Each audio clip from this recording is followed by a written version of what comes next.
ಈ ಸತತವಾಗಿ ಮ್ಯೂಸಿಕ್ ಮೈಲಾರಿ ವಿಚಾರಕ್ಕೆ ಸಂಬಂಧಪಟ್ಟ ಹಾಗೆ ಸೊ ಅವರು ನಿರಪರಾಧಿ ಅವ್ರ ಮೇಲೆ ಷಡ್ಯಂತ್ರ ನಡೆದಿದೆ ಅನ್ನೋ ರೀತಿ ವಿಡಿಯೋಸ್ಗಳು ಮಾಡ್ತಾ ಇದ್ರಿ. ಹಾ ಹಾ ಹಾ ಸೊ ಆ ಕುರಿತಾಗಿ ಏನು ನಿಮ್ಗೆ ಈ ವಿಷಯದ ಬಗ್ಗೆ ಏನಾದ್ರು ಮಾಹಿತಿ ಇದೆಯಾ ಅಂತ?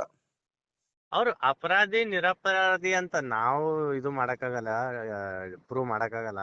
ಆದ್ರೆ ಒಂದು ಹುಡುಗ ಕಷ್ಟಪಟ್ಟು ಮುಂದೆ ಬಂದಿದ್ದಾನಪ್ಪ ಅಂತಂದ್ರೆ ಹ್ಮ್ ಹ್ಮ್ ಆ ಹುಡುಗಿನ ಅವ್ರ ಜೊತೆನೆ ಕೆಲಸ ಮಾಡಿದಾಳೆ, ಇದೊಂದೇನೋ ಷಡ್ಯಂತ್ರ.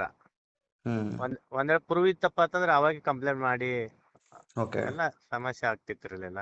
ಹ್ಮ್ ಅದೊಂದು ವ್ಯಕ್ತಿ ಮುಂದೆ ಬರ್ತಾನಪ್ಪ ಅವ್ನಿಗೆ ಕಾಲ್ ಹೇಳೋ ಕೆಲಸ ಆಗಿದೆ ಅಷ್ಟೇ. ಹ್ಮ್ ಹ್ಮ್ ಹ್ಮ್ ಹ್ಮ್ ಹ್ಮ್ ಈಗ ನೋಡಿ, ಎಲ್ಲ ಸೋಷಿಯಲ್ ಮೀಡಿಯಾದವ್ರು ಈ ಒಂದು ಹುಡುಗ ಏನ್ರ ಇದ್ದಪ್ಪ ಅಂತಂದ್ರ ಈಗ ನಾವು ಮತ್ತೊಬ್ಬರ ಬಗ್ಗೆ ನಾವೇ ಬೈತಿರ್ತೀವಿ.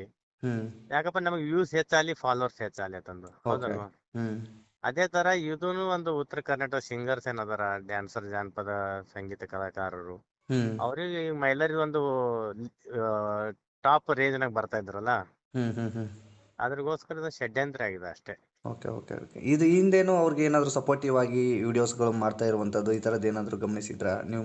ನಿಮ್ಮ ಪೇಜ್ಗಳಲ್ಲಿ ಹೋಗ್ತಾ ಇತ್ತಾ? ಇಲ್ಲ ಇಲ್ಲ ಇಲ್ಲ, ಇದೇ ಫಸ್ಟ್ ಟೈಮ್. ಹಾ ಹಾ ಹಾ. ಅವ್ರ ಮೇಲೆ ಕೇಸ್ ಆದಂತ ಸಂದರ್ಭದಲ್ಲಿ ನೀವು ಧ್ವನಿ ಎತ್ತಿರೋದು? ಹಾ, ನಾ ಧ್ವನಿ ಎತ್ತಿರೋದು ಅಷ್ಟೇ. ಇದು ಷಡ್ಯಂತ್ರ ಅಂತ ಹೇಳ್ತೀರಾ ಹಾಗಾದ್ರೆ? ಹಾ ಹಾ ಅಂದ್ರೆ ಈ 2-3 ತಿಂಗಳಿಂದನೇ ಈ ಕೇಸ್ ಆಗಿತ್ತು, ಅಂದ್ರೆ ಈ ರೀತಿಯಾಗಿ ಅವ್ರನ್ನ ಬಳಸ್ಕೊಂಡಿದ್ರು ಆ ಹಾ ಹಾ ಯುವತಿನ. ಹಾ ಅದಾದ ಬಳಿಕ ಇಷ್ಟು ದಿನ ಆದ ಬಳಿಕ ಅವ್ರು ಕಂಪ್ಲೇಂಟ್ ಅನ್ನ ಕೊಟ್ಟಿದ್ದಾರೆ. ಹಾಗೆ ಅದು ಆಗಿರೋದ್ರಿಂದ ಇದು ಷಡ್ಯಂತ್ರ ಅಂತಾನೆ ನೀವ್ ಹೇಳ್ತಿರುವಂತದ್ದು ಹಾಗಾದ್ರೆ? ಹಾ, ಷಡ್ಯಂತ್ರ ಸರ್ ಇದು. ಹ್ಮ್ ಹ್ಮ್ 100% ಷಡ್ಯಂತ್ರ ಇದೆ. ಹ್ಮ್ ನಂದ್ ಅನಿಸಿಕೆ ಕಾನೂನು ಸೆವಟಿ ಕಾನೂನು ಇದೆ ಅಲ್ವಾ? ಓಕೆ. ಕಾನೂನೇನ್ ಡಿಸಿಷನ್ ತಗೋತೆ. ಹ್ಮ್ ಹ್ಮ್ ಆದ್ರ ಇದೊಂದು ಈಗೇನು ನಾವೆಲ್ಲ ಒಂದು ಸಮಾಜನಾಗ ನಾವು ಪ್ರತಿಯೊಂದು ಹುಡುಗ ಆಗ್ಲಿ ಅಥವಾ ಹುಡುಗಿ ಆಗ್ಲಿ ಒಂದು ಕನಸು ಇರೋದೆ ಅಲ್ವಾ?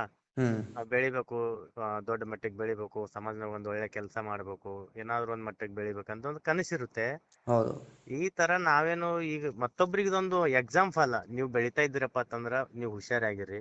ಹ್ಮ್ ನಿಮಗೂ ನಾಳೆ ಯಾರಾದ್ರೂ ಈ ಒಂದ್ ಹುಡುಗ ಮ್ಯಾಗ ಹೊಂಟನಪ್ಪ ಅಂದ್ರೆ ನಿಮಗೂ ಈ ತರ ಆಗ್ಬೋದು. ಆದಷ್ಟು ಹ್ಮ್ ಬೇಗ ನೀವು ಇಟ್ಟು ಹುಷಾರಾರಿ ಅಂತಂದು ಇದೊಂದು ಎಕ್ಸಾಂಪಲ್ ಮೈಲಾರಿ ಮ್ಯೂಸಿಕ್ ಅಷ್ಟೇ. Okay okay okay okay. ಈಗ ಯುವತಿ ಹೇಳ್ತಿರುವಂತದ್ದು ಈ ವಿಷಯಕ್ಕೆ ಸಂಬಂಧಪಟ್ಟ ಹಾಗೆ ನಾವು ಚರ್ಚೆ ಹೆಚ್ಚು ಮಾತನಾಡೋದು ಬೇಡ. ಈಗ ನೀವು ಹೇಳಿರೋ ಪ್ರಕಾರ ಹಾ ಅದೊಂದು ಷಡ್ಯಂತ್ರ ಅಂತ ಹೇಳ್ತಾ ಇದ್ದಿರಲ್ಲ, ಬಟ್ ಇಲ್ಲಿ ನೀವು ಪ್ರಚಾರಕ್ಕೆ ಅಥವಾ ಇನ್ಯಾವುದಕ್ಕೋಸ್ಕರ ಈ ರೀತಿಯಾಗಿ ಬಳಸ್ಕೊಳ್ತಿದ್ದಾರೆ ಅಂತ ನೀವು ಹೇಳೋ ಮಾತಿನ ಪ್ರಕಾರನೇ ಹಾ ನನ್ಗೇನ್ ಪ್ರಶ್ನೆ ಅಂತಂದ್ರೆ, ಸೊ ಹಾ ಅದಕ್ಕೆಲ್ಲ ಈ ರೀತಿಯಾದಂತಹ ಆರೋಪಣೆ ಮಾಡ್ಬೇಕಾ? ಅಂದ್ರೆ ಹೆಸರನ್ನ ಬೆಳೆಸ್ಕೋಬೇಕು ಅಥವಾ ಇನ್ನೊಬ್ರ ನಮ್ಮ ಹೆಸರು ಬರಬೇಕು ಮುಂದೆ ಅನ್ನೋ ಕಾರಣಕ್ಕೆ ಈ ಹಾ ರೀತಿಯಾದಂತಹ ಆರೋಪವನ್ನು ಮಾಡೋದಕ್ಕೆ ಮುಂದಾಗ್ತಾರ? ನಿಮ್ಗೆ ಇದ್ರ ಬಗ್ಗೆ ಏನಾದ್ರು ಅನ್ಸಿದ್ಯಾ? ಯಾಕೆ ಈ ಒಂದು ಕೇಸನ್ನೇ ದಾಖಲಿಸಬೇಕಾಗಿತ್ತು? ಅಥವಾ ಯಾಕೆ ಹ್ಮ್ ನನ್ನ ಮೇಲೆ ಇವರು ನನ್ನನ್ನು ಬಳಸ್ಕೊಂಡಿದ್ದಾರೆ ಅನ್ನೋ ಒಂದು ಆರೋಪದಡಿನೇ ಕೇಸ್ ದಾಖಲಾಗಬೇಕಿತ್ತು? ಬೇರೆ ಬೇರೆ ಇನ್ಯಾವುದೋ ವಿಚಾರಕ್ಕೆ ಸಂಬಂಧಪಟ್ಟ ಹಾಗೆ ಕೇಸ್ ದಾಖಲಾಗಬಹುದಿತ್ತಲ್ಲ? ಇದರಿಂದ ಹ್ಮ್ ಈ ಮೈಲಾರಿ ಒಬ್ಬರದೇ ಹೆಸರು ಖರಾಬ್ ಆಗೋದಕ್ಕೆ ಸಾಧ್ಯ ಇಲ್ಲ. ಜೊತೆಗೆ ಆ ಹ್ಮ್ ಹ್ಮ್ ಯುವತಿದು ಕೂಡ ಮರ್ಯಾದೆ ಹೋಗುತ್ತೆ, ಸಮಾಜದಲ್ಲಿ ಅವಳ ನೋಡೋ ದೃಷ್ಟಿ ಕೂಡ ಬೇರೆ ಆಗುತ್ತೆ. ಹ್ಮ್ ಹ್ಮ್ ಹಾ. ಹ್ಮ್ ಸೊ ಇದರಿಂದ ಅವ್ರಿಗೆ ಲಾಭ ಇದೆ ಅನ್ನೋದಕ್ಕಿಂತ ನಷ್ಟ ಇದೆ ಅಂತ ಕಾಣಿಸೋದಿಲ್ವಾ? ಇದು ಇದು ನಿಮ್ಗೆ ಹೇಗೆ ಅನ್ಸುತ್ತೆ ಅಂತ? 100% ನಷ್ಟನು ಕೂಡ ಐತಿ. ಆದ್ರೆ ಹ್ಮ್ ನಾನ್ ಹೇಳ್ತೀನಿ, ಹುಡುಗಿ ಇನ್ನೊಂದು ಚಿಕ್ಕ ಹುಡುಗಿ, ಹ್ಮ್ 18 ವರ್ಷ ಕಂಪ್ಲೀಟ್ ಇಲ್ಲ ಅವಳು. ಹೌದು. ನೋಡಿ, 18 ಆಫ್ಟರ್ ಆದ್ಮೇಲೆನೆ ಒಂದ್ ಹುಡುಗಿಗೆ ನಾವು ಒಂದ್ ಥೋಡ ಏನೋ ತಿಳಿತೈತೆ ಅಂತ ನಾವು ತಿಳ್ಕೊಬಹುದು. ಹ್ಮ್ ಈಗ ಹುಡುಗಿಗೆ ಪೈಲೆ ಅವರು ಕೌರವ್, ಆಕ್ಚುಲಿ ನಾನು ಕನ್ನಡ ಜಾಸ್ತಿ ಕನ್ಫ್ಯೂಸ್ ಆಗ್ತೀನಿ, okay sorry. Okay okay okay fine. ಆ ಹುಡುಗಿಗೆ ಸ್ವಲ್ಪ ನಾ ಯಾವ ತರ ಮಾತಾಡ್ಬೇಕು, ಹ್ಯಾಂಗ್ ಬೆಳಿಬೇಕು ಅನ್ನೋದು ಆಕಿಗೂ ತಿಳಿತಾ ಇಲ್ಲ. ಅವಳು ನಮ್ ತಂಗಿ ಸರಿನೇ, ಆದ್ರ ಆಗ್ಬೋದು. ನನಗೆ ಎಷ್ಟೋ ಜನ ಅಂದ್ರು, ಮುತ್ತವರ ಒಂದೊಂದು ನಿಮ್ಮ ಅಕ್ಕ ತಂಗಿಯರಿಗೆ ಈ ತರ ಆಗಿತ್ತಂದ್ರೆ ಹ್ಯಾಂಗ ಅಂತಂದು. ಹ್ಮ್ ಅವಳು ನಮ್ ತಂಗಿನೇ, ಆದ್ರ ಇದು 100% ಇದು ಈ ತರ ಆಗಿದೆ ಅಂತ ನಾವು ಪ್ರೂವ್ ಮಾಡಕ್ಕೂ ಆಗಲ್ಲ. ಅದಕ್ಕೆ ಆಗಿದ್ ಈಗ ಈ ಒಂದು ಹಾ ಕೇಸಲ್ಲಿ ಅದು ಸರಿಯೋ ತಪ್ಪೋ, ಯಾರು ಅಪರಾಧಿ ಯಾರು ನಿರಪರಾಧಿ, ಇದು ಷಡ್ಯಂತ್ರ ಎಲ್ಲಾನು ತೀರ್ಮಾನ ಮಾಡೋದಕ್ಕೆ ಕೋರ್ಟ್ ಇದೆ. ಆ ಹಾ ಹಾ ವಿಚಾರವನ್ನ ನಾವು ಮಾತನಾಡೋದು ಬೇಡ. ಅದು ಹಾ ನಮಗೆ ಹಾ ಸಂಬಂಧಪಟ್ಟ ಹಾ ವಿಚಾರವೂ ಕೂಡ ಅಲ್ಲ. ಅಲ್ಲ ಅಲ್ಲ ಅಲ್ಲ. ಅದನ್ನ ಹಾ ಕೋರ್ಟ್ ಇದೆ, ಅದು ನೋಡ್ಕೊಳ್ತಾರೆ. ಅದೊಂದು ಭಾಗ ಬೇರೆ. ಹ್ಮ್ ಬಟ್ ಹ್ಮ್ ಈಗ ಹ್ಮ್ ಅದೇ ಈ ಚರ್ಚೆ ಇರುವಂತದ್ದು ಏನು ಅಂತಂದ್ರೆ, ಒಂದು ಹ್ಮ್ ಷಡ್ಯಂತ್ರ ಮಾಡ್ಬೇಕು ಅಂದ್ರೆ ಇಂಥ ವಿಷಯಗಳನ್ನ ಇಟ್ಕೊಂಡು ಮಾಡ್ಬೇಕಾ? ಇದರಿಂದ ಮಾಡುವಂತದ್ದು ಷಡ್ಯಂತ್ರ ಮಾಡೋದೇ ಒಂದು ಉದ್ದೇಶ ಆಗಿದ್ರೆ ಅವ್ರಿಗೂ ಇದ್ರ ಬಗ್ಗೆ ಲಾಸ್ ಆಗುತ್ತೆ ಅನ್ನೋದು ಅವ್ರಿಗೆ ಪರಿಜ್ಞಾನ ಇರುತ್ತಲ್ವಾ? ಇರುತ್ತೆ ಇರುತ್ತೆ ಆ ಇರುತ್ತೆ. ಆ ಆ ಹ್ಮ್ ಪರಿಜ್ಞಾನ ಇದ್ಮೇಲೂ ಕೂಡ ಈ ರೀತಿಯಾಗಿ ಷಡ್ಯಂತ್ರ ಮಾಡೋದಕ್ಕೆ ಮುಂದೆ ಬರ್ತಾರ ಅಂತ? ನೋಡಿ ಅಂದ್ರೆ ಸರ್. ಈ ಒಂದು ಹಾ ವಿಷಯಕ್ಕೆ ಅಂತ ನಾನು ಹೇಳ್ತಾ ಇಲ್ಲ. ಈ ಮೈಲಾರಿ ಹಾ ವಿಷಯ ಹಾ ಒಂದು ಉದಾಹರಣೆ ಅಷ್ಟೇ. ಹಾ ನಾನು ಹಾ ಟೋಟಲ್ ಹಾ ಆಗಿ ಹೇಳ್ತಾ ಇರುವಂತದ್ದು, ನೀವು ಆರಂಭದಲ್ಲಿ ಹಾ ಹೇಳಿದಾಗೆ ಬೆಳೀತಾ ಇರುವಂತವ್ರಿಗೆ ಈ ರೀತಿಯಾಗಿ ಸಮಸ್ಯೆಗಳು ಎದುರಾಗುತ್ತೆ. ಹಾ ಈಗ ನಾವು ಒಂದೇ ವಿಷಯಕ್ಕೆ ಸಂಬಂಧಪಟ್ಟ ಹಾಗೆ ಚರ್ಚೆ ಮಾಡ್ತಾ ಇಲ್ಲ ಇಲ್ಲಿ. ಒಟ್ಟು ಈ ಒಂದು ಬೆಳೀತಾ ಇರುವಂತ ವ್ಯಕ್ತಿಗಳಾಗಿರ್ಬೋದು, ಯಾವುದೇ ಒಂದು ರಂಗದಲ್ಲಿ ನೀವು ಕೆಲವೊಂದು ವಿಡಿಯೋಗಳನ್ನು ಮಾಡಿದ್ರಿ. ಬಿಸ್ನೆಸ್ ಮಾಡುವಂತವರಾಗಿರ್ಬೋದು, ಬ್ಯಾಂಕ್ ಅಲ್ಲಿ ಕೆಲಸ ಮಾಡುವಂತವ್ರಿಗಾಗಿರ್ಬೋದು. ಸೊ ಹಾ ಅಂತವ್ರಿಗೆಲ್ಲ ವಿಡಿಯೋಸ್ಗಳನ್ನ ಮಾಡ್ಕೊಂಡು ಚೀಟಿಂಗ್ ಮಾಡುವಂತದ್ದು ಇಂಥದ್ದೆಲ್ಲವೂ ಕೂಡ ಆಗುತ್ತೆ ಅಂತ ನೀವೇ ನಿಮ್ಮ ವಿಡಿಯೋಸ್ಗಳಲ್ಲಿ ಹೇಳಿದ್ರಿ. ಹಾ ಹಾ ಅಲ್ವಾ? ಹಾ ಈಗ ಆ ಹಾ ವಿಚಾರಕ್ಕೆ ಸಂಬಂಧಪಟ್ಟಾಗೆ ನಾನು ಮ್ಯೂಸಿಕ್ ಮೈಲಾರಿ ವಿಚಾರಕ್ಕೆ ಅಷ್ಟೇ ಅಂತಲ್ಲ. ಸೊ ಹಾ ಹಾ ಇವು ಎಲ್ಲವನ್ನು ಕೂಡ ಚೀಟಿಂಗ್ ಮಾಡುವಂತದ್ದು ಅಥವಾ ಅವ್ರ ಹೆಸರು ಅವ್ರ ಬೆಳಕಿಗೆ ಬರಬೇಕು ಅಥವಾ ಅವ್ರು ದುಡ್ಡು ಮಾಡ್ಬೇಕು ಅನ್ನೋ ಕಾರಣಕ್ಕೆ ಈ ಹ್ಮ್ ರೀತಿಯಾದಂತಹ ಆರೋಪವನ್ನ ಮಾಡೋದ್ರಿಂದ ಅವರಿಗೂ ಲಾಸ್ ಆಗುತ್ತಲ್ವಾ? ಅದನ್ನ ಅವರು ಯೋಚನೆ ಮಾಡಿರ್ತಾರೆ, ಯೋಚನೆ ಮಾಡಿರೋದಿಲ್ವಾ ಅಂತ. ಮಾಡಿರ್ತಾರ, ಆದ್ರೆ ಅವ್ರ ವಿಷಯ ಅಲ್ಲ ಸರ್. ಅವ್ರ ವ್ಯಕ್ತಿತ್ವ ಹ್ಮ್ ವೈಯಕ್ತಿಕ. ಹ್ಮ್ ನಾವ್ ಏನ್ ಹೇಳಕ್ಕಾಗಲ್ಲ, ಯಾಕಂದ್ರೆ ಈ ಕಲಿಯುಗ ಇದೆ. ನಾವು ಜಾಸ್ತಿ ಆಧ್ಯಾತ್ಮಿಕ ಅಭ್ಯಾಸ ಮಾಡ್ತೇನೆ ನಾನು. ಹ್ಮ್ ಈ ಕಲಿಯುಗದಾಗ ಯಾವ್ದೇ ಒಂದು ವ್ಯಕ್ತಿ ಸಪೋಸ್ ಒಂದು ಮೈಂಡ್ ಬ್ರೇಸ್ಟ್ ಆಗ್ತಲ್ಲ, ಅವ್ನ ಏನ್ ಮಾಡಿದ್ರು ಸೈನ್ಯ ಅಂತ ವಿಚಾರ ಮಾಡ್ತಿರ್ತಾರ. ಹ್ಮ್ ಹ್ಮ್ ಅವ್ರಿಗೆ ಒಂದ್ ವೇಳೆ ಅನಿಸಿರ್ಬೋದು, ಅವ್ರು ಮಾಡಿರ್ಬೋದು. ಹ್ಮ್ ಒಂದ್ ವೇಳೆ ಇವ್ರು ಮಾಡಿರಂತ ಆ ಹುಡುಗಿ ಅಂತ ಐತಿ, ಇವ್ರ ಹ್ಮ್ ಅಂತಾರೆ ಕಾನೂನು ಶೇವಟಿ ನಾನ್ ನೋಡ್ತೇನೆ ಅಂತಾರೆ. ಆದ್ರ ನಮ್ದೇನ್ ಉದ್ದೇಶ? ಈಗ ಆ ಹುಡುಗಿನೂ ತಂಗಿನೇ ನಮ್ದು, ಆಕಿನೂ ನುಸ್ಕಾನ್ ಐತಿ ಬಿಡಿ, ಅವಳು ಮಾನ್ ಮರ್ಯಾದ ಹರಾಜಾಗುತ್ತೆ. ಇವತ್ತ ಮೈಲಾರ ಹ್ಮ್ ಮ್ಯೂಸಿಕ್ ಮೈಲಾರಿ ಅವ್ರ ಮನ್ಯಾಗನು ಫ್ಯಾಮಿಲಿ, ಅಲ್ವಾ? ಹೌದಲ್ವಾ? ಎಲ್ಲಾ ಕುಟುಂಬ ಇರುತ್ತೆ ಸಹಜವಾಗಿ, ಕುಟುಂಬ ಎಲ್ರಿಗೂ ಒಂದು ಇರುತ್ತೆ. ಕುಟುಂಬ, ಆರೋಪ ಮಾಡೋದವ್ರಿಗೂ ಕುಟುಂಬ ಇರುತ್ತೆ, ಹಾ ಆರೋಪ ತಲೆ ಮೇಲೆ ಹೊತ್ಕೊಂಡವ್ರಿಗೂ ಒಂದು ಕುಟುಂಬ ಇರುತ್ತೆ. ಸೊ ಇಲ್ಲಿ ಹ್ಮ್ ಒಬ್ಬರ ಕಡೆಯಿಂದ ಲಾಸ್ ಆಗಿರಲ್ಲ, ಆರೋಪ ಮಾಡೋದವ್ರಿಗೂ ಲಾಸ್ ಆಗಿರುತ್ತೆ. ಅವು ಇಲ್ಲ ಯಾರ ಇಲ್ಲ. ಮೇಲೆ ಆರೋಪ ಕೇಳಿ ಬರ್ತಾ ಇರುತ್ತೆ ಅವ್ರ ಕಡೆನೂ ಹ್ಮ್ ಲಾಸ್ ಆಗಿರುತ್ತೆ, ಅವ್ರ ಫ್ಯಾಮಿಲಿಗೂ ಕೂಡ ಡಿಪ್ರೆಷನ್ ಆಗಿರುತ್ತೆ, ಇವ್ರ ಫ್ಯಾಮಿಲಿಗೂ ಕೂಡ ಡಿಪ್ರೆಷನ್ ಆಗಿರುತ್ತೆ. ಸೊ ಇದರಿಂದ ಹ್ಮ್ ಎಲ್ರಿಗೂ ಕೂಡ ಸಮಸ್ಯೆ ಇರುತ್ತೆ. ಒಬ್ಬರಿಗೆ ಹಾ ಸಮಸ್ಯೆ ಅಂತ ಅಲ್ಲ, ಎಲ್ರಿಗೂ ಕೂಡ ಸಮಸ್ಯೆ ಇರುತ್ತೆ. ಅದೇ ಈ ಎಲ್ಲಾದ್ರೂ ಮೀರಿ ಹಾ ನಾನ್ ಕೇಳ್ತಾ ಇರುವಂತದ್ದು ಈ ರೀತಿಯಾದಂತ ವಿಷಯಗಳಲ್ಲೇ ಷಡ್ಯಂತ್ರ ಮಾಡೋದಕ್ಕೆ ಸಾಧ್ಯನಾ ಅಂತ. ಯಾಕೆಂತಂದ್ರೆ ಸಾಧ್ಯ ಸಾಧ್ಯ ಸರ್. ಯಾಕಂದ್ರೆ ನಾ ಬಹಳ ನೋಡ್ತೀನಿ ಅದನ್ನ. ಯಾಕಂದ್ರೆ ನಾನು ಬಹಳ ಒಂದು ಬಡತನದಿಂದ ಬೆಳೆದಿರೋದು ಅದು ದೊಡ್ಡದಲ್ಲ. ಒಂದು ಬಡತನದಾಗಿದ್ದು ಅನುಭವಿಕನ ಆಗ್ತೈತಿ ನೋಡಿ ಒಂದ್ ಒಳ್ಳೆ ಮನುಷ್ಯನಿಗೆ, ಹ್ಮ್ ಅವನಿಗಂತೂ ಬಹಳ ಕೆಟ್ಟ ಅನಿಸ್ತೈತಿ. ಈಗ ನೋಡಿ, ನಾವು ನಮ್ಗ್ ಬಹಳ ಅನುಭವದಾಗ ಬದುಕೋರ್ ಇದೀವಿ ನಾವು. ಹ್ಮ್ ನಾವಂತೂ ಯಾವ ವ್ಯಕ್ತಿ ಮ್ಯಾಗೂ ಭರೋಸೆ ಇಡಲ್ಲ. ಇವತ್ತು ನಾವು ಸ್ವಂತ ಅಣ್ಣ ತಮ್ಮರು, ತಾಯಿ ತಂದೆ, ನಮ್ ತಾಯಿ ತಂದೆ ಮೇಲೆ ನಾವು ವಿಶ್ವಾಸ ಇಡಲ್ಲ ನಾನು. ಅಲ್ಲ ಈಗ ಅಷ್ಟೊಂದು ಪ್ರಸಕ್ತ ದಿನದಲ್ಲಿ ಕಾಲಗಳೇ ಆಗಿದ್ದಾವೆ, ಯಾರ ಮೇಲೆ ಯಾರು ಹಾಗೆ ನಂಬಿಕೆ ಇಡೋ ರೀತಿಗೆ ಇಲ್ಲ.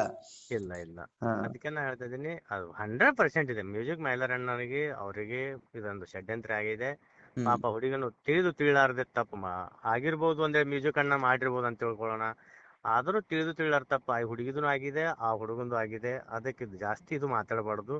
ಎಲ್ಲರೂ ಸೊಸೈಟಿ ಮಾಡಿದಾಗ ಜಾಸ್ತಿ ಮಾತಾಡಿ ಹ್ಮ್ ಎಲ್ಲರೂ ತಮ್ಮ ಹ್ಮ್ TRPಗೋಸ್ಕರನೇ ಅವನಿಗೆ ಯೂಸ್ ಮಾಡ್ತಾ ಇದಾರೆ ಅಷ್ಟೇ. ಈ ಹ್ಮ್ ದರ್ಶನ್ ಸರ್ ಹೆಂಗ್ ಯೂಸ್ ಮಾಡಿದಾರೆ ಅಂತಾನು ಹೋಗ್ಬಾರ್ದು ನಾವು. ಹ್ಮ್ ಆದ್ರೆ ಆ ತರನೇ ಎಲ್ಲರೂ ಮಾಡ್ತಾ ಇದಾರೆ, ಅಷ್ಟೇನಿಲ್ಲ. ಹ್ಮ್ ಎಲ್ಲರಿಗೂ ಹ್ಮ್ ಒಳ್ಳೇದಲ್ಲಿ ಸೇಫ್ಟಿ, ಒಳ್ಳೆಯವ್ರಿಗೆ ಒಳ್ಳೇದೇ ಆಗುತ್ತೆ. ಹೌದಲ್ವಾ? ಹೌದು, ಖಂಡಿತ ಎಲ್ರಿಗೂ ಒಳ್ಳೇದಕ್ಕೆ ಒಳ್ಳೇದೇ ಆಗ್ಲಿ. ಈಗ ತಪ್ಪು ಯಾರೇ ಮಾಡಿದ್ರೆ ಅವ್ರಿಗೆ ಶಿಕ್ಷೆ ಆಗ್ಲಿ, ನಾವು ಹಾ ಅದರಲ್ಲಿ ಯಾವುದೇ ರೀತಿಯಾದಂತ ಅಬ್ಜೆಕ್ಷನ್ಸ್ ಇಲ್ಲ. ಅದೇ ನಾವು ಹ್ಮ್ ಈ ಒಂದು ಕಾನೂನಿನ ರೀತಿಯಲ್ಲಿ ಯೋಚನೆ ಮಾಡೋದಾದ್ರೆ ಅದನ್ನ ನಾವು ಮಾತನಾಡೋಕೋ ಆಗೋದಿಲ್ಲ, ಅದನ್ನ ನಾವು ಮಾತನಾಡಲೇಬಾರ್ದು. ಸೊ ಅಂದ್ರೆ ಬರೋબર. ಚರ್ಚೆ ಏನು ಅಂತಂದ್ರೆ, ಈಗ ಬೆಳೀತಾ ಇರುವಂತವ್ರಿಗೆ ಈ ರೀತಿಯಾದಂತ ಸಮಸ್ಯೆಗಳು ಎದುರಾಗ್ತವೆ ಅನ್ನೋದನ್ನ ನೀವು ಹೇಳಿದ ಹಾಗೆ.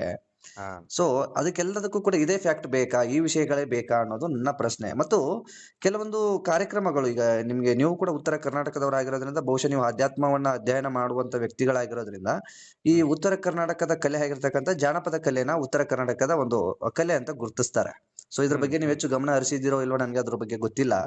ಸೊ ಈ ಹ್ಮ್ ಮೈಲಾರಿ ಕೇಸ್ ಆದ ಬಳಿಕ ಉತ್ತರ ಕರ್ನಾಟಕದಲ್ಲಿ ಏನೇನೆಲ್ಲ ಪಾಪ್ಯುಲರ್ ಇದೆ, ಉತ್ತರ ಕರ್ನಾಟಕ ಏನಕ್ಕೆ ಸ್ಪೆಷಲ್, ಇದೆಲ್ಲವನ್ನು ಕೂಡ ರಿಸರ್ಚ್ ಮಾಡಿದಾಗ ಹ್ಮ್ ಉತ್ತರ ಕರ್ನಾಟಕ ಅಂತ ಬಂದ್ರೆ, ಅಂದ್ರೆ ಉತ್ತರ ಕರ್ನಾಟಕದ 14 ಜಿಲ್ಲೆಗಳು ಅಂತ ಬಂದ್ರೆ, ಹ್ಮ್ ಇಲ್ಲಿ ಏನಾದ್ರೂ ಒಬ್ಬ ಸೆಲೆಬ್ರಿಟಿ ಅಂತ ಗುರುತಿಸ್ಕೊಂಡ್ರೆ ಆ ವ್ಯಕ್ತಿ ಜಾನಪದ ಹಾಡುಗಳ ಮೂಲಕನೇ ಸೆಲೆಬ್ರಿಟಿ ಆಗಿ ಗುರುತಿಸ್ಕೊಂಡಿರ್ತಕ್ಕಂಥದ್ದು. ಬಹುಶಃ ಬರೋબર. ಇಲ್ಲಿ ಸ್ಟಾರ್ ನಟರು, ಈಗ ಏನು ದೊಡ್ಡ ದೊಡ್ಡ ಸಿನಿಮಾಗಳನ್ನ ಮಾಡಿರ್ತಕ್ಕಂಥವ್ರು, ಕೋಟ್ಯಾಂತರ ರೂಪಾಯಿ ಇನ್ವೆಸ್ಟ್ ಮಾಡಿ ಸಿನಿಮಾಗಳನ್ನ ಮಾಡಿ ಒಂದು ಸಿನಿಮಾ ಮಂದಿರಕ್ಕೆ ಬಂದಿರತಕ್ಕಂಥ ವ್ಯಕ್ತಿಗಳಿಗೆ ಸಿಗದೇ ಇರುವಂತಹ ಗೌರವ ಈ ಒಂದು ಜಾನಪದ ಹಾಡುವಂತ ಸಿಂಗರ್ಸ್ ಗಳಿಗೆ ಸಿಗುವಂತದ್ದು. ಸೊ ನಿಮ್ಮ ಬರೋબર. ಗಮನಕ್ಕೂ ಇದೆಯೋ ಅಂತ ಹಾ ಅನ್ಕೊಳ್ತೀನಿ.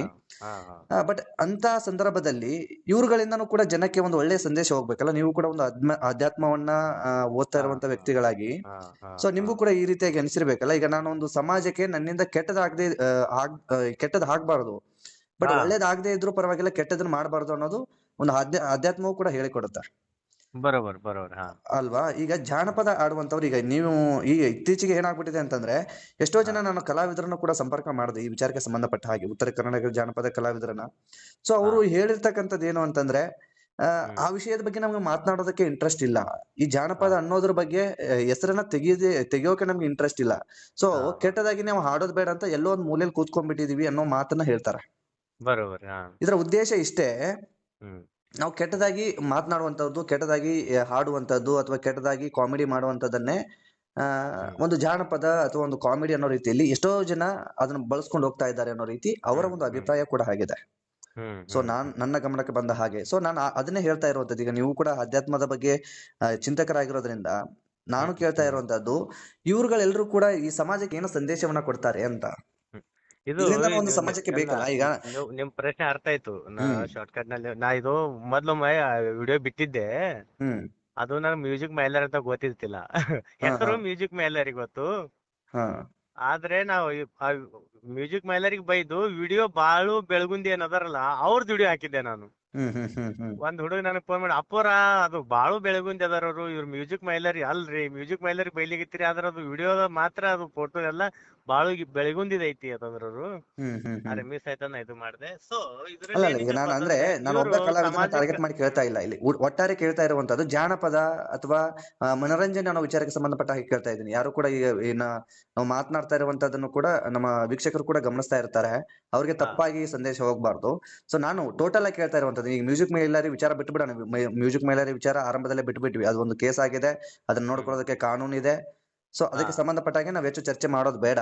ನಾನು ಹಾ ಚರ್ಚೆ ಮಾಡ್ತಾ ಇರುವಂತದ್ದು ಏನು ಅಂತಂದ್ರೆ, ನೀವು ಕೂಡ ಒಬ್ರು ಚಿಂತಕರಾಗಿ, ಒಬ್ಬ ಧಾರ್ಮಿಕ ಅಧ್ಯಯನ ಮಾಡುವಂತ ವ್ಯಕ್ತಿಗಳಾಗಿ, ಹಾ ಸೊ ಹಾ ಉತ್ತರ ಕರ್ನಾಟಕದವರು ಕೂಡ ಹಾಗೆ ಹಾ ಒಂದು ಸಮಾಜಕ್ಕೆ ಸಂದೇಶ ನಮ್ಮಿಂದ ಹೋಗ್ಬೇಕಲ್ಲ, ಸರಿ ಒಂದು ಬರೋಬರಿ. ಹಾ ಒಳ್ಳೆಯ ಸಂದೇಶ ಹೋಗ್ಬೇಕಲ್ಲ. ಆ ಹಾ ನಿಟ್ಟಿನಲ್ಲಿ ಈ ಕಲಾವಿದರು ಹೋಗ್ತಾ ಇದ್ದಾರಾ ನೀವು ಗಮನಿಸಿದ ಹಾಗೆ ಅಂತ ನನ್ನ ಪ್ರಶ್ನೆ. ಇಲ್ಲ ಇಲ್ಲ ಇಲ್ಲ ಇಲ್ಲ ಹೋಗ್ತಾ ಇಲ್ಲ. ಹಾ 100% ಹೋಗ್ತಾ ಇಲ್ಲ ಇವ್ರು. ನೋಡಿ ನಾ ಮೊನ್ನೆ ಅಂದೇವ್ರಿಗೆ ಹ್ಮ್ ಯಾವ್ದೇ ಒಬ್ಬ ಜಿಲ್ಲಾ ಪಂಚಾಯತ್ ಅಧ್ಯಕ್ಷ ಅಲ್ಲಿ, ಒಂದ್ MLA ಅಲ್ಲಿ, ಯಾರೇ ಒಬ್ರು ಇವ್ರಿಗೆ ಕರೆಸ್ತಾರಲ್ಲ, ಒಂದ್ ದೊಡ್ಡ ಊರ್ ಜಾತ್ರೆ ಇರ್ತೈತಿ, ಖಂಡಿತ ಆದಿಶಕ್ತಿ ದೇವಿ ಅಂತಂದು ಖಂಡಿತ ದೇವಿ ಫೋಟೋ ಇರ್ತೈತಿ, ಖಂಡಿತ ಸಂತ ಸಾಧುಗಳದು ಫೋಟೋ ಇರ್ತೈತಿ ಪೋಸ್ಟರ್ ಅವ್ರ ಹಿಂದೆ. ಖಂಡಿತ ಇವ್ರು ಹೊಲ್ಸ್ ಮಾತಾಡೋದು, ಇವ್ರು ಹೊಲ್ಸ್ ಡಬಲ್ ಮೀನಿಂಗ್ ಅಂತಾರಲ್ಲ, ಹ್ಮ್ ಈ ತರ ಮಾತಾಡೋದು, ಈ ಇಲ್ಲ, ತರದ್ ಇವ್ರದ್ದು ಕೆಲವೊಂದಿಷ್ಟು ಜನರು ಕಲಾವಿದರ ಹೆಸರಲ್ಲಿ ಇವ್ರು ಏನು ಮಾಡ್ತಿದ್ದಾರೆ ಅಂತಂದ್ರೆ, ಹ್ಮ್ ವೇದಿಕೆ ಮೇಲೆನೆ ಹೆಣ್ಣು ಮಕ್ಕಳಿಗೆ ಎಷ್ಟು ಕೇವಲವಾಗಿ ಮಾತನಾಡ್ತಾರೆ ಅಂದ್ರೆ, ಮತ್ತೆ ಕೊನೆಯದಾಗಿ ಹೇಳ್ಬಿಡೋದು ಏನು ಹೇಳ್ತಾರೆ ಹ್ಮ್ ಅಂದ್ರೆ, ಅಥವಾ ಆರಂಭದಲ್ಲೂ ಕೂಡ ಹೇಳ್ತಾರೆ ಅಥವಾ ಕೊನೆಯದಲ್ಲಿ ಹೇಳ್ತಾರಂತೆ, ಹಾ ಏನು ಅಂತಂದ್ರೆ ಇದನ್ನ ಕೇವಲ ಮನರಂಜನೆಗಾಗಿ ಮಾಡ್ತಾ ಇದ್ವಿ, ನಿಮ್ಮನ್ನ ಹಾ ನಗಸೋಕೋಸ್ಕರ ಮಾಡ್ತಾ ಇದ್ವಿ, ಇದನ್ನ ವೈಯಕ್ತಿಕವಾಗಿ ತೆಗೆದುಕೊಂಡು ಹೋಗ್ಬೇಡಿ ಅಂತಂದ್ರೆ, ಹಾ ಇದ್ರ ಅರ್ಥ ಏನು? ಇದೊಂದು ದಂಧೆ ಮಾಡ್ತಾ ಇದ್ದಾರಾ ಅಂತ ಅಲ್ಲಿ ಯೋಚನೆ ಬರುತ್ತೆ ಅಲ್ವಾ? ಒಬ್ಬ ಚಿಂತಕನಿಗೆ ಅಥವಾ ಒಬ್ಬ ಹ್ಮ್ ಸಮಾಜಕ್ಕೆ ಒಳ್ಳೆ ಬಯಸುವಂತ ವ್ಯಕ್ತಿಗೆ ಇದು ಯೋಚನೆ ಬರುತ್ತಲ್ವಾ? ಇದೊಂದು ದಂಧೆ ಅಂತ ಅನ್ಸೋದಿಲ್ವಾ? ದಂಧೆನೆ ಐತಿ. ಇನ್ನೊಂದು ಇವರಿಂದ ಈ ನಾಂದೇವಲ್ಲ. ರೀತಿಯಾಗಿ ಕೆಟ್ಟದಾಗಿ ದುಡ್ಡು ಮಾಡುವಂತ ಕಲಾವಿದರು ಬೇಕಾ ಅಂತ, ಈ ರೀತಿಯಾದಂತ ಬದುಕು ಬೇಕಾ ಅಂತ? ಆಕ್ಚುಲಿ ನೀವು ನೋಡಿ, ನೀವು ಕಾರ್ಯಕ್ರಮ ಮಾಡಿ ಒಳ್ಳೆ ಸಂಗೀತ, ಒಳ್ಳೆ ಜನಪದ ಹಾಡಿ ಪರವಾಗಿಲ್ಲ. ನೀವು ಬಂದು ಡಬಲ್ ಮೀನಿಂಗ್ ಮಾತಾಡೋದು ಏನ್ ಹೊಲಸ್ ಮಾತಾಡ್ತೀರಿ, ಅವೆಲ್ಲ ಹೌದು. ನಾವು ಖಂಡಿಸ್ತೀವಿ. ಅದಕ್ಕೆ ನಾ ಖಂಡಿಸ್ತೀನಿ. ಇದು ಮ್ಯೂಸಿಕ್ ಮೈಲರ್ ಕೂಡ ನಾನು ಅವ್ರಿಗೆ ಕಲ್ಲು ಹೊಡೆದಿದ್ರು ಸ್ಟೇಜ್ ಮೇಲ. ಹ್ಮ್ ಆ ಕಲ್ಲು ಹೊಡೆದ ಮೇಲೆ ಇವ್ರು ಒಂದು ಬಹಳ ಕೆಟ್ಟ ಶಬ್ದ ಮಾತಾಡಿದ್ರು, ಯಾವ ಆ ಹೊಡೆದ ನಮಗೆ. ಸಂದರ್ಭಕ್ಕೆ ಅವ್ರಿಗೆ ಬೇಜಾರಾಗಿರ್ಬೋದು, ಆ ಸಂದರ್ಭಕ್ಕೆ ಏನೋ ಮಾತನಾಡಿರ್ಬೋದು, ಹ್ಮ್ ಆ ಸಂದರ್ಭಕ್ಕೆ ಆ ಒಬ್ಬ ಕಲಾವಿದನಾಗಿ, ಬಹುಶಃ ಒಬ್ಬ ಕಲಾವಿದ ಅನ್ನೋದಕ್ಕಿಂತ ಅವನು ಒಬ್ಬ ಮನುಷ್ಯನಾಗೇ ಇರ್ತಾನೆ ಆ ಸಂದರ್ಭಕ್ಕೆ. ಹಾ ಹಾ ಆ ಹಾ ಕ್ಷಣಕ್ಕೆ ಅವನು ಮಾತನಾಡಿರ್ಬೋದು, ಅದು ಒಪ್ಕೋತಾರೆ. ಅದನ್ನೇನ್ ಹಾ ದೊಡ್ಡ ವಿಚಾರ ಅಲ್ಲ. ಮತ್ತು ಉತ್ತರ ಕರ್ನಾಟಕದ ಭಾಷೆ ಸಹಜವಾಗಿ ಆಗಿರೋದ್ರಿಂದ ಹಾ ಹಾ ಅದನ್ನ ಬೈದಿರ್ತಾರೇನೋ, ಅದಾದ ಬಳಿಕ ಅದಕ್ಕೆ ಕ್ಷಮೆ ಕೇಳಿರ್ತಾರೇನೋ, ಹಾ ಇಟ್ಸ್ ಫೈನ್, ಅದು ಓಕೆ. ಹಾ ಅದನ್ನ ಒಬ್ಬ ಓಕೆ. ಮನುಷ್ಯನಾಗಿ ಯೋಚನೆ ಮಾಡಿದಾಗ ಅದು ಇರ್ಬೋದೇನೋ ಅಂತ ಒಪ್ಕೋಬಹುದು. ಈ ಕಾನೂನು ರೀತಿಯಲ್ಲಿ ಹೋದ್ರೆ ಅದು ತಪ್ಪಾಗಿರ್ಬೋದೇನೋ. ಹಾ ಹಾ ಆದ್ರೆ ಹಾ ಹಾ ಮನುಷ್ಯತ್ವ, ಮನುಷ್ಯ ಆಗಿ ಒಬ್ಬ ಯೋಚನೆ ಮಾಡಿದ, ಯಾಕಂದ್ರೆ ಸಹಜವಾಗಿ ಒಬ್ಬ ವೇದಿಕೆ ಮೇಲೆ ಹಾಡಾಡ್ತಿದ್ದಾನೆ ಅಥವಾ ಮಾತನಾಡ್ತಿದ್ದಾನೆ ಅನ್ನೋ ಸಂದರ್ಭದಲ್ಲಿ ಯಾವುದೇ ವ್ಯಕ್ತಿಯಿಂದ ಅವನಿಗೆ ಒಂದು ಹಲ್ಲೆ ಆಗುವಂತದ್ದು ಅಥವಾ ಕಲ್ಲೆಸೆಯುವಂತದ್ದು ಅಥವಾ ಅವಮಾನ ಆಗೋ ರೀತಿಯಲ್ಲಿ ಹೇಳಿದಾಗ ಸಹಜವಾಗಿ ಆ ಕ್ಷಣಕ್ಕೆ ಬೇಜಾರಾಗಿರುತ್ತೆ. ಕೋಪದಲ್ಲಿ ಏನೋ ಒಂದು ಮಾತಾಡಿರ್ಬೋದು, ಏನೋ ಒಂದು ಹ್ಮ್ ಆಗಿರ್ಬೋದು, ಅದನ್ನ ಒಪ್ಕೊಳ್ಳೋಣ. ನನಗೆ ಆ ವಿಚಾರಕ್ಕೆ ಸಂಬಂಧಪಟ್ಟ ಹಾಗೆ ಚರ್ಚೆ ಮಾಡ್ತಾ ಇಲ್ಲ. ಸಹಜವಾಗಿ ಮನುಷ್ಯನಿಗೆ ಕೆಣಕಿದಾಗ ಆ ಅದಕ್ಕೆ ಸಿಟ್ಟು ಸಿಟ್ಟು ಬಂದೇ ಬರುತ್ತೆ. ಆ ಕ್ಷಣಕ್ಕೆ ಏನ್ ಬೇಕಾದ್ರೂ ಆಗುವಂತ ಸಾಧ್ಯತೆ ಇರುತ್ತೆ. ಆ ಕ್ಷಣದ ತಾಳ್ಮೆ ತಪ್ಪನ್ನ ಮೀರುತ್ತೆ. ಮಾಡದಂತ ವ್ಯಕ್ತಿ ಖಂಡಿತವಾಗಿ ಅದಕ್ಕೆ ಏನು ಶಿಕ್ಷೆ ಅನುಭವಿಸ್ಬೇಕು, ಅದು ಹ್ಮ್ ಮಾನಸಿಕವಾಗಿ ಆಗಿರ್ಬೋದು ಅಥವಾ ಬೇರೆ ರೀತಿಯಲ್ಲಿ ಶಿಕ್ಷೆ ಆಗಿರ್ಬೋದು, ಅನುಭವಿಸಿರ್ತಾನೆ. ಹಾ ಹಾ ನಾನು ಆ ವಿಚಾರಕ್ಕೆ ಸಂಬಂಧಪಟ್ಟ ಹಾಗೆ ಮಾತನಾಡ್ತಾ ಇಲ್ಲ. ನನ್ನ ಹಾ ಪ್ರಶ್ನೆ ಕ್ಲಿಯರ್ ಆಗಿರೋದು, ವೇದಿಕೆ ಹಾ ಮೇಲೆ ಒಂದು ಹಾಸ್ಯ ಅನ್ನೋ ರೀತಿಯಲ್ಲಿ ಈ ರೀತಿಯಾಗಿ ಕೆಟ್ಟದಾಗಿ ಡಬಲ್ ಮೀನಿಂಗು ಮತ್ತು ಹೆಣ್ಣು ಮಕ್ಕಳಿಗೆ ಕೇವಲವಾಗಿ ಮಾತನಾಡುವಂತದ್ದು, ಇದು ಎಷ್ಟರ ಮಟ್ಟಿಗೆ ಸರಿ ಅಂತ? ಇದು ಸರಿ ಇಲ್ಲ ಸರ್. ಇದಕ್ಕೂ ನಾವು ಕೂಡ ಖಂಡಿಸ್ತೀವಿ. ಈ ತರ ಮಾಡಬಾರ್ದು. ಎಲ್ಲ ಇವ್ರು ಏನದಾರಲ್ಲ, ಉತ್ತರ ಕರ್ನಾಟಕದ ಯಾವುದೇ ಒಂದು ಆ ಏನ್ ತಂಡ ಐತಲ್ಲ, ಈ ಹ್ಮ್ ಡಬಲ್ ಮೀನಿಂಗ್ ಏನ್ ಮಾಡ್ತಾರಲ್ಲ ಸ್ಟೇಜ್ ಮೇಲೆ, ಹ್ಮ್ ಅದೆಲ್ಲ ಬಹಳ ತಪ್ಪು. ಅದು ತುಂಬಾ ತಪ್ಪಾಗತ್ತೆ. ತುಂಬಾ ತುಂಬಾ ತಪ್ಪು. ಎಷ್ಟ್ ಅಸಹ್ಯ ಮಾತಾಡ್ತಾರ. ಅದು ನನಗೆ ಅದಕ್ಕೂ ಕೂಡ ಖಂಡಿಸ್ತೀನಿ. ಮ್ಯೂಸಿಕ್ ಮೈಲರಿ ಕೂಡ ಆ ಭಾಷೆಗಾಗಿ ನಾವು ಖಂಡಿಸ್ತೀನಿ. ಸೊ ಇದು ಒಂದು ಷಡ್ಯಂತ್ರ ಇದೆ ಅಷ್ಟೇ ಅಂತ ನಾ ಇದ್ರ ಸಲುವಾಗಿ ಮಾತಾಡ್ತಾ ಇದ್ದೇನೆ ಅಷ್ಟೇ. ಅದೇ ನಾವು ಗೊತ್ತಾಯ್ತು. ನೀವು ಪ್ರಕರಣದ ಬಗ್ಗೆ ನೀವು ಹೇಳ್ತಾ ಇರುವಂತದ್ದು, ಅದು ಷಡ್ಯಂತ್ರ ಇದೆಯೋ ಅಥವಾ ತಪ್ಪು ಮಾಡಿದಾರೋ, ಅದೇನು ಹ್ಮ್ ಅದು ಆ ವಿಚಾರ ನಮಗೂ ಗೊತ್ತಿರೋದಿಲ್ಲ, ನಿಮ್ಗೂ ಗೊತ್ತಿರೋದಿಲ್ಲ. ಹಾ ಸೊ ಹಾ ಒಬ್ಬ ನಾನು ಪತ್ರಕರ್ತನಾಗಿ ಯೋಚನೆ ಮಾಡೋದು ಏನು ಅಂತಂದ್ರೆ, ಸಮಾಜಕ್ಕೆ ಒಂದು ಒಳ್ಳೆ ಸಂದೇಶ ಹೋಗ್ಲಿ, ನಮ್ಮಿಂದ ಒಳ್ಳೇದಾಗಿಲ್ಲ ಅಂದ್ರೂ ಪರವಾಗಿಲ್ಲ, ಕೆಟ್ಟದಾಗಬಾರ್ದು ಅನ್ನೋದು ನನ್ನ ಒಂದು ಧ್ಯೇಯ ವಾಕ್ಯ. ಸೊ ಅದನ್ನ ಬರೋಬರ್. ಹೊರತುಪಡಿಸಿ ನನಗೆ ಮ್ಯೂಸಿಕ್ ಮೈಲಾರಿನೂ ವೈರಿ ಅಲ್ಲ ಅಥವಾ ಮತ್ತೊಬ್ಬ ಕಲಾವಿದನೂ ವೈರಿ ಅಲ್ಲ ಅಥವಾ ಜಾನಪದ ಹೆಸರಲ್ಲಿ ಕಲೆ ಇರುವಂತ ವ್ಯಕ್ತಿಗಳು ನನ್ನ ಯಾರು ವೈರಿ ಅಲ್ಲ, ನನ್ನ ಮಿತ್ರರು ಕೂಡ ಯಾರು ಅಲ್ಲ. ನನ್ನದು ಬರ್ ಉದ್ದೇಶ ಏನು ಅಂತಂದ್ರೆ, ಸಮಾಜಕ್ಕೆ ಒಳ್ಳೆ ಸಂದೇಶ ಹೋಗ್ಲಿ. ನಿಮ್ಮಿಂದ ಒಳ್ಳೇದ್ ಮಾಡಕ್ಕಾಗಿಲ್ಲ ಅಂದ್ರೆ ಕೆಟ್ಟದ್ದನ್ನ ದಯವಿಟ್ಟು ಮಾಡಬೇಡಿ. ಹಾ ಹಾ ನನ್ನ ಬರೋಬರ್ ಉದ್ದೇಶ ಹಾ ಇಷ್ಟೇ. ಯಾಕೆಂತಂದ್ರೆ ಹಾ ಇವತ್ತು ಉತ್ತರ ಕರ್ನಾಟಕದಲ್ಲಿ ಏನಾಗ್ತಾ ಇದೆ ಅಂತಂದ್ರೆ ಚಿಕ್ಕ ಚಿಕ್ಕ ಮಕ್ಕಳು, ನಾನು ಗಮನಿಸಿದ್ದೀನಿ ಯಾವಾಗೋ ಒಂದು ಸಂದರ್ಭದಲ್ಲಿ ಬಂದಂತ ಸಂದರ್ಭದಲ್ಲಿ ಉತ್ತರ ಹ್ಮ್ ಕರ್ನಾಟಕದ ಚಿಕ್ಕ ಚಿಕ್ಕ ಮಕ್ಕಳು ಬಾಯಲ್ಲಿ ಕೂಡ ಇವ್ರುಗಳು ಆಡಿರುವಂತ ಕೆಟ್ಟ ಪದಗಳು ಆಡ್ತಾ ಇರ್ತಾರೆ. ಹಾಡುಗಳಲ್ಲಿ ಹ್ಮ್ ಆಡಿರೋದನ್ನ ಸ್ವತಃ ನಾನೇ ಗಮನಿಸಿದ್ದೀನಿ, ಖುದ್ದಾಗಿ ಹಾ ನಾನೇ ಗಮನಿಸಿದ್ದೀನಿ. ಮತ್ತೆ ಇನ್ನೊಂದು ಏನಾಗ್ತಾ ಇದೆ ಅಂತಂದ್ರೆ ಕೆಲವೊಂದಿಷ್ಟು ನಾಲಾಯಕ ಕಲಾವಿದರಿಗೆ ಹ್ಮ್ ಕಾನೂನಿನ ಪರಿಜ್ಞಾನವೂ ಇಲ್ಲ ಅಂತ ಕಾಣಿಸುತ್ತೆ. ಹ್ಮ್ ನಮ್ಮ ಬರೋಬರ್ ಒಂದು ಕಾನೂನಿನ ಚೌಕಟ್ಟಲ್ಲಿ ನಾವು ಬದುಕ್ತಾ ಇದ್ದೀವಿ ಅನ್ನೋ ಒಂದು ಪರಿಜ್ಞಾನವೂ ಇಲ್ಲ ಅಂತ ಕಾಣಿಸುತ್ತೆ. ಹೇಗ್ ಬೇಕೋ ಹಾಗೆ ಹಾಡ್ತಾರೆ, ಹೇಗ್ ಬೇಕೋ ಹಾಗೆ ಅಪಹಾಸ್ಯಗಳನ್ನ ಮಾಡ್ತಾರೆ. ಹಾ ಅದು ಹಾ ಯಾಕೆ ಅಂತ ಗೊತ್ತಿಲ್ಲ. ಮತ್ತು ಇಲ್ಲಿ ಏನು ಅನಕ್ಷರಸ್ತೆ ಏನು ಹೆಚ್ಚಾಗ್ಬಿಟ್ಟಿದ್ಯಾ? ವಿದ್ಯಾವಂತರು ಇಲ್ವಾ ಅಲ್ಲಿ? ಇಲ್ಲ ಇಲ್ಲಿ ಕೇಳುವಂತ ಅಧಿಕಾರಿಗಳು ಅಲ್ಲಿಲ್ವಾ? ಈ ಇಲ್ಲ ಮತ್ತೆ ಕೆಲವೊಂದಿಷ್ಟು ಅಧಿಕಾರಿಗಳು ಏನ್ ಕೈ ಕಟ್ಕೊಂಡು ಕೂತ್ಕೊಂಡಿದಾರೆ ಅದು ಕೂಡ ಗೊತ್ತಿಲ್ಲ. ಯಾಕೆ ಅಂತಂದ್ರೆ ಬೆಂಗಳೂರಿನಂತ ನಗರದಲ್ಲಿ ಯಾವುದೋ ಒಬ್ಬ ವ್ಯಕ್ತಿ ಒಂದು ಲಾಂಗ್ ಹಿಡಿದು ವಿಡಿಯೋ ಮಾಡಿದಾನೆ ಅಥವಾ ರೀಲ್ಸ್ ಮಾಡಿದಾನೆ ಅಂದ್ರೆ ಆ ವ್ಯಕ್ತಿ ಮೇಲೆ ಸುಮೋಟೋ ಕೇಸನ್ನ ದಾಖಲು ಮಾಡ್ಕೊಳ್ತಾರೆ. ಹಾ ಹಾ ಹಾ ಇಂತಹದ್ದನ್ನ ಉತ್ತರ ಕರ್ನಾಟಕದಲ್ಲಿ ಸಾಕಷ್ಟು ಜನ ಮಾಡಿದ್ದಾರೆ. ಯಾಕೆ ಅವ್ರ ವಿರುದ್ಧ ಕೇಸ್ ಇದುವರೆಗೂ ದಾಖಲಾಗಿಲ್ಲ? ಅಂದ್ರೆ ಇಲ್ಲಿ ಬರೋಬರ್ ರಾಜಕೀಯ ವ್ಯವಸ್ಥೆ ಕೆಟ್ಟೋಗಿದೆಯಾ ಅಥವಾ ಒಂದು ಅಧಿಕಾರದ ಎಲ್ಲಾ ಅಧಿಕಾರಿಗಳು ಕೂಡ ಕೈ ಕಟ್ಕೊಂಡು ಕೂತ್ಕೊಂಡಿದ್ದೀರಾ ಇಲ್ಲಿ ಕೆಲವು ಜನ ಅಧಿಕಾರಿಗಳು? ಯಾಕೆ ಇಂಥವ್ರ ವಿರುದ್ಧ ಕೇಸ್ ದಾಖಲಾಗೋದಿಲ್ಲ ಅನ್ನೋದು ಕೂಡ ಒಂದು ಪ್ರಶ್ನೆ ಆಗುತ್ತೆ. ಅಂತಂದ್ರೆ ಬರೋಬರ್ ಇಲ್ಲಿ ಉತ್ತರ ಕರ್ನಾಟಕ ಭಾಗ ಏನಿದೆ, ಇಲ್ಲಿ ಕೆಲವರಿಗೆ ಈ ಒಂದು ವಿಷಯ ಸಂಬಂಧಪಟ್ಟ ಹಾಗೆ ವಿಷಯ ಹ್ಮ್ ಚರ್ಚೆಯಲ್ಲಿರೋದ್ರಿಂದ ಉತ್ತರ ಹ್ಮ್ ಕರ್ನಾಟಕ ಭಾಗದಲ್ಲಿ ಒಂದು ಏನು ಸಂಸ್ಕಾರ ಸಂಸ್ಕೃತಿ ಅನ್ನೋದು ಏನಿದೆ ಅದನ್ನೆಲ್ಲವನ್ನು ಕೂಡ ಈ ಒಂದು ಕಲೆ ಅನ್ನೋ ಹೆಸರಲ್ಲಿ ಸುಟ್ಟು ಬೂದಿ ಮಾಡೋ ಮಟ್ಟಕ್ಕೆ ಇವತ್ತು ಕೆಲವೊಂದಿಷ್ಟು ಜನರು ಬಂದು ಬಿಟ್ಟಿದ್ದಾರೆ ಎಂಬ ಒಂದು ಪ್ರಶ್ನೆ ಕಾಡುತ್ತೆ. ಬರೋಬರ್ ಹಾ ಹೌದಲ್ವಾ? ಬರೋಬರ್ ನಾನು ಅದೇ 100%. ಈ ಒಂದು ವಿಚಾರಕ್ಕೆ ಸಂಬಂಧಪಟ್ಟ ಹಾಗೆ ಕಳೆದ 2-3 ದಿನದಿಂದನೂ ಕೂಡ ಸತತವಾಗಿ ಪ್ರಸಾರ ಮಾಡ್ತಾ ಇದ್ದೀನಿ ಈ ವಿಡಿಯೋಸ್ಗಳನ್ನ. ಅಚ್ಚಾ ಉದ್ದೇಶ ಹಾ ಇಷ್ಟೇ, ಒಂದು ಜಾನಪದ ಅನ್ನೋದು ತುಂಬಾ ಅಂದ್ರೆ ತುಂಬಾ ಆ ಅದು ಗೌರವಯುತವಾದಂತ ಕಲೆ ಅದು. ಕಲೆ ರೀ ಹಾ ಹಾ ಆ ಇವತ್ ಪೈಲ ಜನಪದನ್ ಬೇರೆ ಇವಾಗಿಂದ ಬೇರೆನೆ. ಅಲ್ಲ ಈಗ ಅದನ್ನ ಅದಕ್ಕೆ ಈಗ ಈ ಜಾನಪದ ಅನ್ನೋದನ್ನ ಬಿಟ್ಟು ಹ್ಮ್ ಇವ್ರುಗಳಿಗೆ ದಂಧೆ ಮಾಡುವಂತ ವಿಚಾರ ಇದ್ರೆ ದಂಧೆ ಪದಗಳು ಅಂತ ಒಂದು ಹೆಸರನ್ನ ನಾಮಕರಣ ಮಾಡ್ಕೊಂಡು ಮಾಡ್ಲಿ, ಇವ್ರನ್ನ ಯಾರು ಹಾ ಕೇಳಲ್ಲ. ಹಾ ಹಾ ಹಾ ಇದು ಸರಿಯೋ ತಪ್ಪು, ನೀವು ಒಪ್ಕೊಳ್ತಿರೋ ಸರಿ ಬಿಡ್ತಿರೋ ಸರಿ ನನಗೆ ಸರಿ ಗೊತ್ತಿಲ್ಲ. ಸರಿ ಇಲ್ಲ ಇಲ್ಲ ನಾವ್ ಒಪ್ಕೋತೀವಿ ಫಸ್ಟ್ ಇದೆ. ಹಾ ಅಲ್ಲ ಹಾ ಪುಂಡ್ಲಿಕ್ ಅವ್ರೆ, ಅದೇ ನನ್ಗೆ ಹೊಟ್ಟೆ ಉರಿತಾ ಇರೋದು ಏನಕ್ಕೆ ಅಂತಂದ್ರೆ ಹಾ ಜಾನಪದ ಅನ್ನೋದಕ್ಕೆ ಒಂದು ಗೌರವ ಇದೆ ರೀ. ನಮ್ಮ ಬರೋಬರ್ ಬರೋಬರ್ ಹಿರಿಯರು ಅದಕ್ಕೆ ಒಂದು ಬೆಲೆನ ಕೊಟ್ಕೊಂಡ್ ಬಂದಿದ್ದಾರೆ. ಹಾ ಅದಕ್ಕೊಂದು ಸ್ಥಾನಮಾನವನ್ನ ಕೊಟ್ಟು ಬಂದಿದ್ದಾರೆ. ಇವತ್ತು ಉತ್ತರ ಕರ್ನಾಟಕದ ಜನಗಳು ಅಥವಾ ನಾನು ಜಾನಪದ ಕಲಾವಿದ ಅಂತ ಬೇರೆ ಕ್ಷೇತ್ರದಲ್ಲಿ ಹೋಗಿ ಹೇಳಿದಾಗ ಅವ್ರಿಗೆ ಕೈ ಎತ್ತಿ ಮುಗಿಯುವಂತ ಸ್ಥಾನವನ್ನ ಹಿರಿಯರು ಉಳಿಸ್ಕೊಂಡು ಬಂದಿದ್ದಾರೆ. ಹಿರಿಯ ಬರೋಬರ್ ಕಲಾವಿದರು ಉಳಿಸ್ಕೊಂಡು ಬಂದಿದ್ದಾರೆ. ಅದನ್ನ ಇವರು ಕೇವಲ ಫ್ರಾಕ್ಷನ್ ಆಫ್ ಸೆಕೆಂಡ್ಸ್ ಗಳಲ್ಲಿ ಅಥವಾ ಈ ಕೆಲವೇ ದಿನಗಳಲ್ಲಿ ಅದನ್ನ ಹಾಳು ಮಾಡೋ ಮಟ್ಟಕ್ಕೆ ಹೋಗ್ಬಿಟ್ರೆ, ಹ್ಮ್ ಸೊ ನಮ್ಮ ಹಿರಿಯರೆಲ್ಲ ಮಾಡ್ಕೊಂಡು ಬಂದಿರೋದಂತದ್ದು ಬೆಲೆನೇ ಇಲ್ವಾ ಅದಕ್ಕೆ ಹಾಗಾದ್ರೆ? ಎಲ್ಲ ನೀವು ಕರೆಸ್ರಿ ಎಲ್ಲ ಮಾಡ್ರಿ ಆದ್ರ ಒಂದು ಒಳ್ಳೆ ಪದ ಯೂಸ್ ಮಾಡ್ರಲ್ಲ, ಡಬಲ್ ಖಂಡಿತ. ಮೀನಿಂಗ್ ಮಾತಾಡೋದೇನು. ಮತ್ತೆ ಇನ್ನೊಂದು ಪುಂಡ್ಲಿಕ್ ಎಲ್ಲ ಅವ್ರಿಗೆ ಹೆಣ್ಮಕ್ಳು ಮೇಲ್ನೋಟಕ್ಕೆ ಹಾ ಏನ್ ಕಾಣಿಸುತ್ತೆ ಅಂತಂದ್ರೆ ನಾನು ಗಮನಿಸಿದ ಹಾಗೆ ಹಾ ಜನಗಳಿಗೂ ಕೂಡ ಕೆಟ್ಟದೇ ಬೇಕಾಗಿದೆ. ಹಾ ಹಾ ಇವತ್ತು ಕಲಾವಿದನು ಹೊಟ್ಟೆ ತುಂಬಬೇಕು ಅಂತಂದ್ರೆ ಹಾ ಈಗ ಕಲೆನ ನಂಬ್ಕೊಂಡು ಬದುಕ್ತಾ ಇರುವಂತ ವ್ಯಕ್ತಿ ಅವನು ಜನರ ಬಳಿಗೆ ಹೋಗ್ಬೇಕು ಅಂತಂದ್ರೆ ಏನ್ ಮಾಡ್ಬೇಕು ಅನ್ನೋದನ್ನ ಕ್ಯಾಪ್ಚರ್ ಮಾಡ್ಕೊಂಡ್ಬಿಡ್ತಾನೆ. ಈಗ ಹಾ ಹಾ ಒಳ್ಳೊಳ್ಳೆ ಗೀತೆಗಳನ್ನ ಆಡುವಂತ ಹಿರಿಯ ಕಲಾವಿದ ಎಷ್ಟೋ ಜನ ಕೂತ್ಕೊಂಡಿದಾರಲ್ಲ, ಅವ್ರನ್ನ ಯಾರು ಕರ್ಸಲ್ಲ. ಕರ್ಸಲ್ ಅವ್ರ ಉದ್ದೇಶ ಏನು, ನಾವು ಕೆಟ್ಟದಾಗಿ ಹಾಡಿ ನಮ್ಮ ಹೊಟ್ಟೆ ತುಂಬಿಸ್ಕೊಳ್ಳೋದು ಬೇಡ ಅಂತ. ಹ್ಮ್ ಕೆಲವರು ಕಲಾವಿದರು ಏನಾಗ್ಬಿಟ್ಟಿದ್ದಾರೆ, ಈಗ ನಾನು ಕಲಾವಿದ, ನನ್ ಹೋಗ್ಲೇಬೇಕು, ಜನರಿಗೆ ಏನ್ ಬೇಕೋ ಅದನ್ನ ಕೊಟ್ಟಾಗ್ಲೇ ಮಾತ್ರ ನನ್ನ ಜನ ಕರ್ಸ್ಕೊಳ್ತಾರೆ. ಹ್ಮ್ ಒಂಥರ ಏನಾಗಿದೆ ಅಂದ್ರೆ ಜನ ಮರಳೋ ಜಾತ್ರೆ ಮಾಡೋ ಅನ್ನೋ ಮನಸ್ಥಿತಿ ಅಷ್ಟೇ. ಇವತ್ತು ಬಂದು ಬಿಟ್ಟಿದೆ. ಹಾ ಈಗ ಜನನು ಹಂಗೆ ಐತಿ, ಎಲ್ಲರಿಗೂ ಅದೇ ತರ ಬೇಕು. ಹ್ಮ್ ಯಾವ್ದೇ ಒಂದ್ ಈಗ ನೋಡ್ರಿ ಮನ್ಯಾನ ನನಗೊಂದು ಹುಡುಗಿ ಐತಿ. ಹ್ಮ್ ಆ ಹುಡುಗಿಗಿನ ಬಗ್ಗೆ ನನಗೆ ಕೆಟ್ಟ ಫೀಲ್ ಅನ್ಸ್ತ. ನಾನು ಹುಡುಗಿನ ಡ್ಯಾನ್ಸ್ ಕಲಿಸ್ಲೋ ಅಥವಾ ಏನು ಒಂದು ಆ ಝಾನ್ಸಿ ರಾಣಿ ಲಕ್ಷ್ಮೀ ಬಾಯಿ ತರ, ಒಂದು ಖಂಡಿತ. ವೀರರಾಣಿ ಹೌದು ಕಿತ್ತೂರು ಹೌದು ಚೆನ್ನಮ್ಮ ಹೌದು ತರ ಹೌದು. ಈ ತರ ಬೆಳೆಸ್ಬೇಕದು. ನಾವ್ ಒಂದೋಕಿ ಯಾವ್ದು ಡ್ಯಾನ್ಸ್ ಜಾಸ್ತಿ ನಾ ಮಾಡ್ಸಂಗೆ ಬೈದ್ ಬಿಡ್ತೀನಿ ಆಕಿಗೆ. ಹ್ಮ್ ಏನೇ ಮಾಡಿದ್ರು ಓಂ ನಮ ಶಿವ ತಾಂಡವದೇ ಮಾಡ್ಬೇಕಂತೆ ನಾನು. ಹ್ಮ್ ಪ್ರತಿಯೊಂದು ಯಾವ್ದೇ ಜಾತಿಯವರು ಇರ್ಲಿ, ಒಂದು ಧರ್ಮದಾಗ ಒಂದು ಧರ್ಮ ರಕ್ಷಣೆಗೋಸ್ಕರ ಹೋರಾಡ್ಬೇಕು. ಹ್ಮ್ ಇವತ್ತು ಹಿಂದೂ ಅಲ್ಲಿ, ಮುಸ್ಲಿಂ ಅಲ್ಲಿ, ಕ್ರಿಶ್ಚಿಯನ್ ಅಲ್ಲಿ, ಜೈಬಿಮ್ ಅಲ್ಲಿ ಎಲ್ಲರೂ ಒಂದ್ ತರನೇ ಒಂದೊಂದು ತಮ್ ಸಂಪ್ರದಾಯ ಇರ್ತಾವ. ಅದ್ರೊಳಗೊಂದು ಲಿಮಿಟ್ ನಾಗ ಇರ್ಬೇಕು. ಹ್ಮ್ ಮರ್ಯಾದೆ ಅನ್ನೋದು ದೊಡ್ಡದು. ಇವೆಲ್ಲ ಬಿಟ್ಬಿಟ್ಟು ಕುಣ್ಲಿಕ್ ಹಚ್ತಿರ್ತಂತ ಮಕ್ಕಳಿಗೆ ಈ ಹ್ಮ್ ಬುದ್ಧಿ ಭ್ರಷ್ಟ ಆಗ್ಬಿಡ್ತೈತಿ. ಹ್ಮ್ ನನಗಂದ ಮುತ್ತೇವ್ರ ನಿಮಗ ಅಕ್ಕ ತಂಗಿರಿ ಇದ್ರಪ್ಪ ನೀವು ಹಿಂಗೆ ಮಾತಾಡ್ತೀರೇನು? ಹ್ಮ್ ನಾವ್ ನೀ ಕಮೆಂಟ್ ಹಾಕಿದ್ರೆ ನಮ್ಮ ಅಕ್ಕ ತಂಗಿರಿ ಯಾರ ಮುಂದೆ ಕುಣ್ಲಿಕ್ ಹೋಗಲ್ತಮ್ಮ. ಹ್ಮ್ ನಾವ್ ಕುಣಿಲಿಕ್ ಹಚ್ಚಿಲ್ಲ ನಮ್ಮ ಅಕ್ಕ ಅದೇ ತಂಗಿರಿ, ಇದೆ. ಈಗ ಮರ್ಯಾದೆ. ಕಲೆ ಅವ್ರ ಹತ್ರ ಇದೆ ಅಂದ್ರೆ ಕುಣಿಯೋ ತಪ್ಪು ಅಥವಾ ಇನ್ನೇನೋ ತಪ್ಪು ಅಂತಲ್ಲ, ಅದಕ್ಕೊಂದು ಲಿಮಿಟೇಷನ್ ಅಂತ ಇರುತ್ತೆ. ಹಾಕೋ ಕಲೆ ಬಟ್ ಮೀನ್ಸ್ ಈ ಕಲೆ ಮೀನ್ಸ್ ಹಾಕೋ ಬಟ್ಟೆಗೂ ಒಂದು ಬೆಲೆ ಇರುತ್ತೆ, ಹಾ ಮಾಡೋ ಡಾನ್ಸ್ಗೂ ಒಂದು ವ್ಯಾಲ್ಯೂ ಇರುತ್ತೆ. ಹಾ ಸೊ ಅದಕ್ಕೂ ಒಂದು ಲಿಮಿಟೇಷನ್ ಅಂತ ಇರುತ್ತಲ್ಲ. ಹಾ ಇರುತ್ತೆ. ಈ ಈಗ ಕಲ್ಯಪ್ಪ ಅಂದ್ರೆ ಮತ್ತೆ ಹೆಂಗ್ ಗೊತ್ತು, ನಾ ಸ್ಯಾಂಡಲ್ವುಡ್ ನಾವ್ ನೀವು ಹೀರೋನೇ ಯಾರಿ ಏನ್ ಪರವಾಗಿಲ್ಲ, ಡ್ಯಾನ್ಸ್ ಮಾಡ್ರಿ ಅದು ಪರವಾಗಿಲ್ಲ. ಇವ್ ನೀವು ಈಗ ಜಾನಪದ ನಾವು ಗೀತೆ ನೀವು ಡ್ಯಾನ್ಸ್ ಎಲ್ಲಿ ಮಾಡ್ತೀರಿ, ಡಬಲ್ ಏನ್ ಮೀನಿಂಗ್ ಅಲ್ಲ ಎನಿ ಟೈಮ್. ಅಲ್ಲ ಅದೇ ಈಗ ಎಲ್ಲಿ ಕಾರ್ಯಕ್ರಮಗಳನ್ನ ಮಾಡ್ತಾ ಇದ್ದೀವಿ, ಎಲ್ಲಿ ಏನ್ ಮಾಡ್ತಾ ಇದೀವಿ ಅನ್ನೋ ಪರಿಜ್ಞಾನ ಬೇಕಾಗತ್ತೆ. ಹಾ ಈಗ ಉತ್ತರ ಕರ್ನಾಟಕದಲ್ಲಿ ಮಾಡುವಂತಹ ಅಥವಾ ಉತ್ತರ ಕರ್ನಾಟಕದಲ್ಲಿ ಹಾಕೊಳ್ಳುವಂತಹ ಬಟ್ಟೆಗಳನ್ನ ಅಂದ್ರೆ ಸಂಪೂರ್ಣವಾಗಿ ನಮ್ಮ ತಾಯಂದ್ರಗಳೆಲ್ಲ ಸೀರೆ ಉಟ್ಕೊಳ್ತಾರೆ, ಅದೇನೋ ಅದೆಲ್ಲ ಹಾಕೋತಾರಲ್ವಾ, ಆ ಹ್ಮ್ ತರದನ್ನ ಹಾಕೊಂಡು ಬೆಂಗಳೂರಲ್ಲಿ ಹೋಗಿ ಪಬ್ಬಲ್ ಡಾನ್ಸ್ ಮಾಡಿದ್ರೆ ಅದು ವರ್ಕೌಟ್ ಆಗಲ್ಲ.